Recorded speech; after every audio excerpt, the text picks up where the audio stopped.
Hi, this is Mash Rundown. If you've been enjoying our content, subscribe and hit the like button down below. Today we're going to continue our Top Tuesday with the review for Bonnie and Clyde, 1967.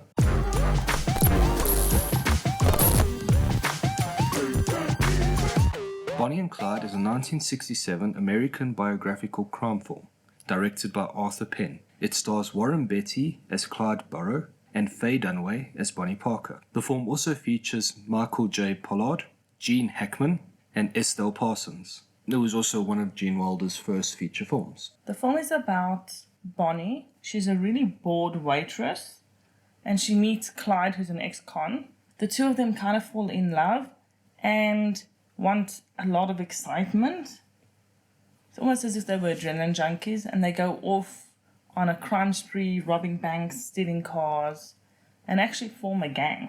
As you can expect from Bonnie and Clyde, one of the main themes is young love. She's bored, she meets this dashing Clyde, and she falls head over heels for him, especially because of the excitement he brings to her life. It's also not a straightforward relationship because Clyde is presented as a bit impotent at times, especially the first two acts of the movie. So it really is quite a complex love story in itself.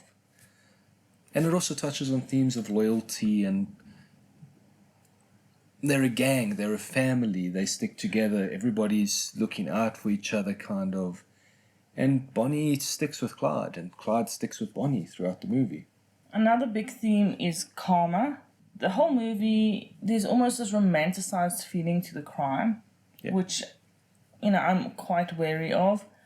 But it does show the harsh realities of living that type of lifestyle, being wanted, being chased, not really being able to go home to see your family. Yep. And in the end, they die, which is pretty much what you expect to happen to these type of criminals, because they do kill people in the movie. They're not just robbing banks and stealing cars, they hurt a lot of people along the way. And even their death, it isn't this glorious shootout. It's very, very sad. Nothing else. It's just sad. It's not a nice way to end. And I think as much as it romanticizes the crime, it's not going to end well. So the good, it's a very apt portrayal of Depression era America. It's very dingy and everybody's struggling, and you can see hardship all over the place. There's people forced out of their homes. There's people struggling to make ends meet. The banks are seen as the bad guys a lot of the time there. So it's almost not the worst thing that they're robbing banks. And as far as the acting goes, it was really good. But what do we expect from a cast like that? Yes. So it was solid. And the storyline was also quite solid. It flowed very well. And it was an hour 40 long, I think. And I didn't expect it to be that long. But it didn't feel long. No. And that's because the story was just really well done.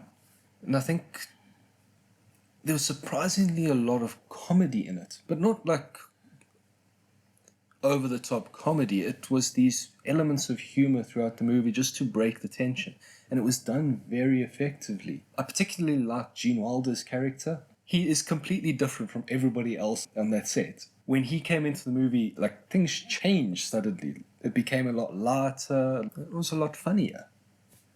I think he did a very, very good job. There were also a lot of strong relationships in this movie between Bonnie and Clyde, between Clyde and his brother, and also between the whole gang and those people that weren't even related. Yeah. And there was a lot of loyalty in these relationships, because even CW, who's not really part of the blood family, is very loyal and is very much part of the gang and the gang's core familial unit. And I think that's what a lot of people get out of joining gangs. Yeah.